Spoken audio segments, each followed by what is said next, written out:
Well, I'm going to be installing these Hogue grips on my Ruger Redhawk. Actually, keep it in. It's a holster in here too. There's a holster in a case. This has a 7.5-inch barrel. It's not like I know people talk about the barrel lengths being oh wow, like a longer barrel or whatever. It's 7.5-inch barrel, but I can tell you one advantage of that is it's a lot less. There's a lot less kick.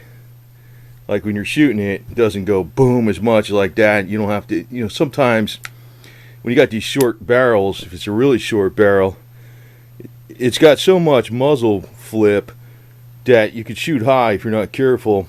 And, your loads, your impact will change a lot by your loads. If you're using heavier loads and you got a short barrel, it's pretty damn difficult to shoot. I got these grips on my 357. I like them. This is the 357 is Smith & Wesson double action. This is a Ruger Redhawk double action. You can tell it's a double action swing out a cylinder. What I did before though, I just wrapped some tape around here, some rubberized tape. That kind of helped it out. And I've been shooting I shot it like that. This thing's got maybe a couple thousand rounds through it or something. It's not like a real lot. I don't even know what it has, 1,500 rounds through it. I don't shoot the revolvers as much as I shot. Like the 45 is the one I shot the most. The 9mm I shot a lot in the AR. Some of this other stuff I don't shoot that much. I used to not shoot that much, but I plan to start going to the range a lot. I got all my reloading stuff. But I want to put some Hogue grips on it. My Smith & Wesson 6-inch 357's got Hogue grips on it, and I like them. They're pretty good. I don't know why they don't come like that in the first place. I guess the wood looks nicer, but I go by what works better. I like these finger grips, these finger grooves on here and stuff. And like I said, this thing's got such a nice sight radius when you're looking down. It's pretty easy to aim. You got no problem hitting stuff 50 yards away with this thing. It's almost like a mini rifle. That's what's cool about the longer barrel. You don't really need it for velocity. I know some people go, I got a 10-inch barrel on my... I'm not playing that kind of game. I'm just saying it seems to be a lot more controllable. It is a lot more controllable in a 44 Magnum. And it's easier to aim at more of a distance when you got that longer sight radius. So, it's got advantages. And there's some places, too, I think you need a 7-inch barrel or a 6-inch barrel to hunt with. Like, not that I ever plan to hunt with this, but they got bear hunting with 44 Magnums. And so that would meet the requirement for it, too. That's another thing. It's a little more fun to shoot the longer barrel, tell you the truth. But 4-inch barrel's fine. 2-inch barrel, I'd stick with a 38 if you're doing that type of stuff. It's got too much muzzle flip for a 357 or a 44. So I got to get the tape off of this. After I take the grips off, there's a pin I got to knock out when we put this little thing on the bottom so we can screw the grips in from the bottom.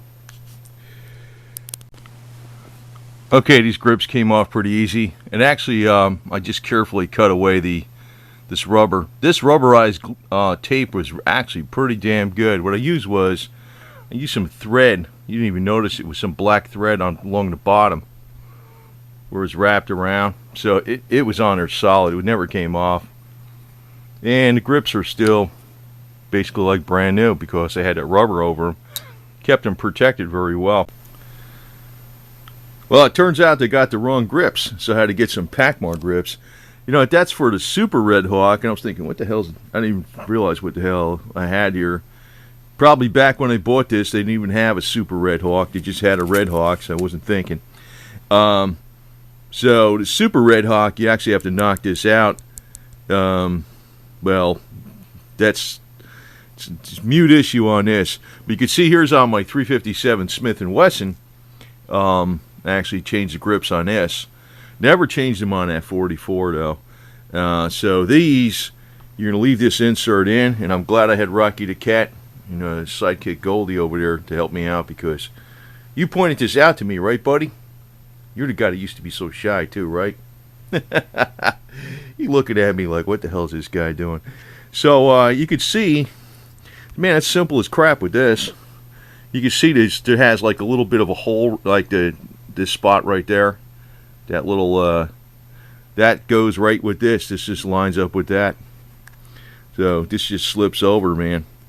And I like these because they got the finger grooves in them, which is good. That's good. Now, I might get a Ruger SP-101. Now, it looks like all the Ruger Super Redhawks already come with hoe grips. So that's just on there right now, man. That's it. Well, that's simple as crap. They look like they already come with them, so.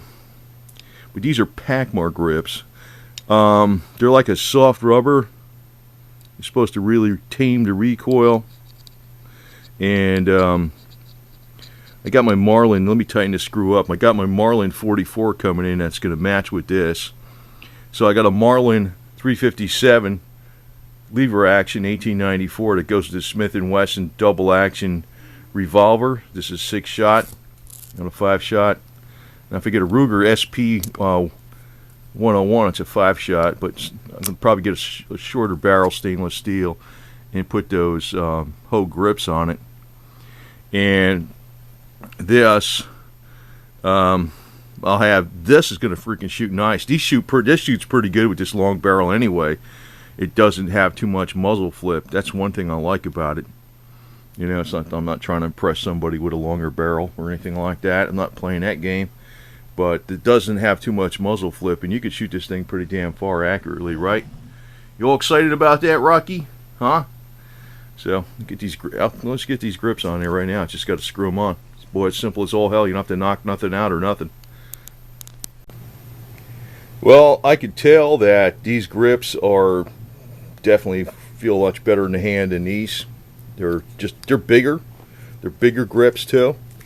So, but with the finger holes, they're not overly big. I think if they didn't have these finger holes, they'd be too big.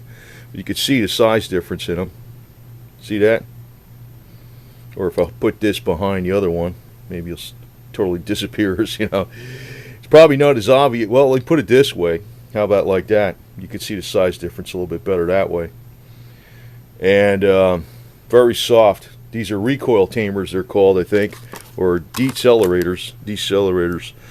I heard the cops use these and stuff, so you know, there's usually any. You know, I pretty much offer anything the military or the police get, that type of stuff, standard stuff. I don't go for any crazy fancy shit. Whatever works, it's fine. So anyway, probably have that Marlin 44 tomorrow, and go show you what the hell that thing is. That thing is probably going to get set up with Skinner sights versus a scope, and I'm going to see what I like better overall: a low scope with 2.5 power, or Skinner sights, or maybe I'll leave one each way. So this is a little Leatherman tool I keep on hand. I tell you what, it's got a nice sharp screwdriver on it. Seems to work very well for some of these screws on the weapons. And the other thing is, don't over tighten these screw on here. You don't need to make these screws very tight on these hand grips. They're just enough to do the job, and that's it. You don't have to. They're not going to come loose. If they're snugged up pretty good, you don't have to like torque them down or anything like that, 'cause they'll screw it up. So glad I did that, because I know when I did this on a 357, it really calmed it down a lot, and that rubber tape didn't do too much with this, and it's still got the nice. It's got a cute little emblem on here, or whatever the hell that is, you know. It looks fine to me. Looks fine to me, so I don't really give a damn too much about the looks as far as function. But good old Rocky the Cat came to the rescue. There's Goldie over there. And just as a side note, you know, we're always talking about weapons here, but you know what I always use every day for health?